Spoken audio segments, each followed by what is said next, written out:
En el día de hoy vamos a ver lo que es el transporte en el asa de Henle. Tenemos la primera porción, que es la porción delgada, descendente de Henle. Y esa porción tiene unas características de permeabilidad que nos van a ser importantes para nosotros poder entender el mecanismo de formación de orina concentrada diluida. Este segmento es permeable al agua,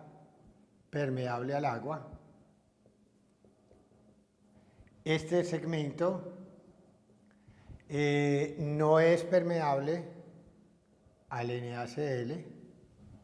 Y en la parte inferior, sobre todo cuando empieza a también aquí a dar esta vuelta, este loop, este segmento va a presentar unas características en cuanto a la permeabilidad. Es permeable a la urea, pero solo esta partecita inferior. Esta otra parte descendente no.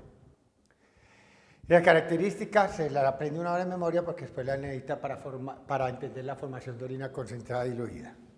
El segmento que sigue es el ascendente delgado de Henle, que tiene unas características contrarias a este en algunas cosas. Primero, esto no es permeable al agua. Este segmento sí es permeable al NaCl, sí. Y acá, ya habíamos dicho, esta parte superior, acá inferior, que empieza a formar la parte de la asa ascendente delgada de Henle, pues es permeable a la urea. Entonces,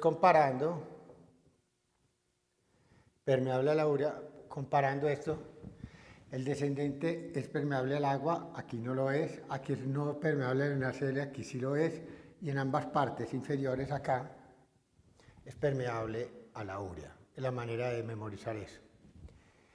Después, más arriba, empieza lo que nosotros denominamos el asa gruesa ascendente de Henle, que es el motor principal para uno entender, o sea, llegaríamos aquí con la parte descendente, ascendente delgada, aquí se volvería gruesa. Vamos a tomar una célula representativa de acá, aquí. Entonces borramos eso y vamos a hablar de esto acá. ¿Qué vamos a tener ahí? Vamos a tener una luz, unas células aquí del epitelio, como base fundamental la bomba sodio, potasio, ATPasa, que utilizando ATP me va a crear una baja concentración de sodio intracelular y me aumenta la concentración de potasio acá. Aquí se cotransporta dos cloros, un potasio y un sodio. Obviamente el movimiento del cloro y el sodio van en favor de su gradiente electroquímico y el potasio, que tendería en una célula siempre a salir, en este caso el movimiento es en contra de su gradiente, y esa energía que necesita el potasio para moverse de un gradiente menor electroquímico mayor es dotado o facilitado gracias al cloro y al sodio. Aquí hay un RONCA también, un canal de potasio renal en la médula externa, y pues obviamente también esto contribuye al equilibrio ácido-base, tratando de botar hidrogeniones acá y reabsorber un sodio. Y aquí pues puede recibir un bicarbonato o lo puede recibir un buffer distinto. Lo importante es que como este cotransportador es muy exigente, que tenga que tener estos iones en abundancia acá, como esto viene del líquido extracelular infiltrado y el potasio es el que es menos abundante, esto y esto todavía pueden quedar en buena concentración en la luz, entonces estos no van a ser limitantes.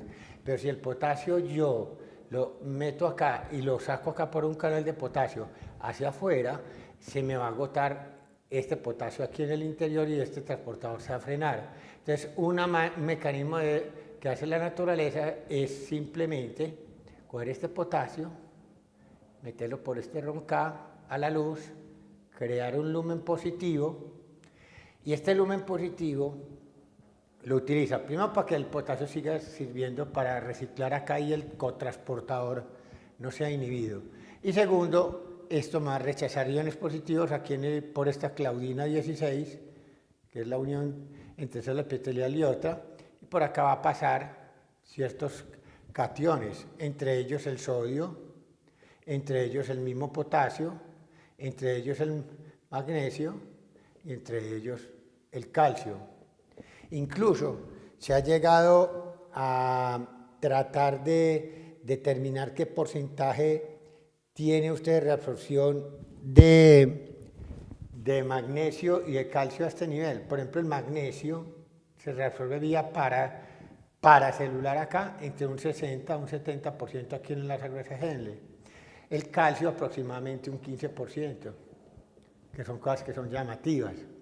Ahora, la mitad de la reabsorción del sodio en esta asa gruesa de Henle está dada por vía transcelular y la otra por vía paracelular. Eso hace que en vez de utilizar, si yo no tuviera esta vía paracelular para resolver sodio, todo el sodio lo tendría que utilizar utilizando esta forma de transporte activo secundario, que es un cotransporte. Eso implicaría un gasto energético mayor en una médula que de por sí ya tiene poca irrigación y no me favorecería entonces desde el punto de vista energético porque entraría fácilmente en isquemia.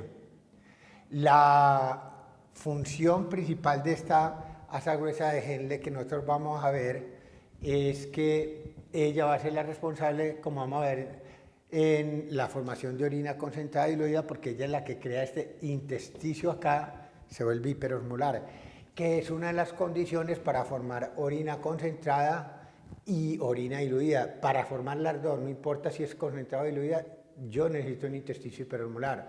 La diferencia entre los dos la vamos a ver después, dependerá de si requiere o no ADH y qué grado de intersticio hiperosmolar requiere una con respecto a otra.